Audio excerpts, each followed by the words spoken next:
If you look at this problem, it involves other topics that we've covered. It involves momentum. It could involve, some people did this as Newton's law and straight line motion. I prefer doing it as a conservation of energy.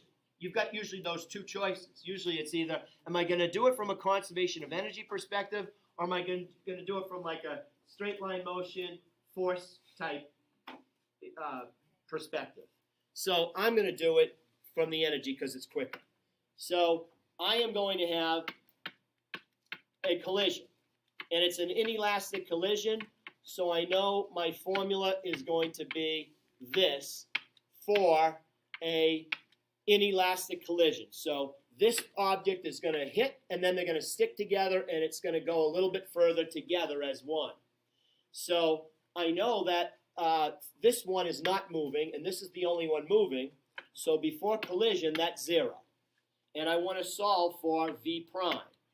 So V prime is going to be M1 V1 over M1 plus M2.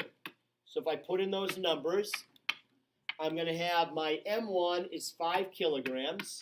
I'm going a little bit faster than I would want to, but I'm trying to get through this. The velocity is 4 meters per second. And then I'm going to divide it by the sum of these two. So 5 and 3, I'm going to put 8 kilograms down there. And so that means that I'm going to get, if I work that out, I'm going to get 2.5 meters per second. Now that's important because that's the original velocity. So that's when all of the energy is kinetic to begin with. So I know that the original kinetic energy is going to equal the final potential energy, which it will have when it's fully compressed. And my formula for kinetic energy is 1/2 mv squared, so I'm going to write 1/2 mvo squared, is going to equal, the only type of potential energy I have, because it's a horizontal surface, is elastic potential energy. So it's going to be 1/2 kx squared. And the unknown in the problem is, by how much does the spring compress? So I'm looking for x. So I can multiply through by 2, and if I want to solve for x, my x is going to equal, I'm going to move the k down there and take the square root, because that's my unknown.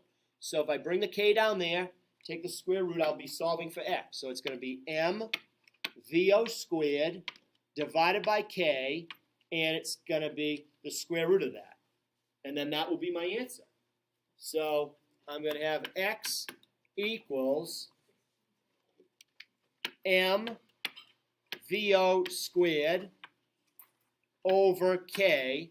So now the key here is the mass, though, is the total mass, because now we've got two masses stuck together.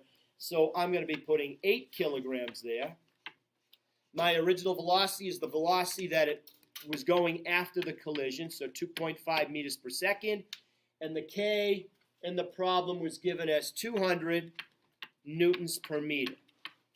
So if you solve that, the answer for that one came out to be 0.50 meters. Yes. How do I know what? Well, I mean, any problem that involves some type of movement where there's some forces involved, like I know that when they hit, I'm going to have kinetic energy because I have velocity. And when I get to there, I know that that's when it stops moving. Well, if it stops moving, I know that there was a transfer of energy because energy is conserved. So whatever energy I had, which originally was in the form of kinetic, will at that point, when it gets to here, will all be elastic potential energy. So I know that those two will be equal, whatever energy I started with.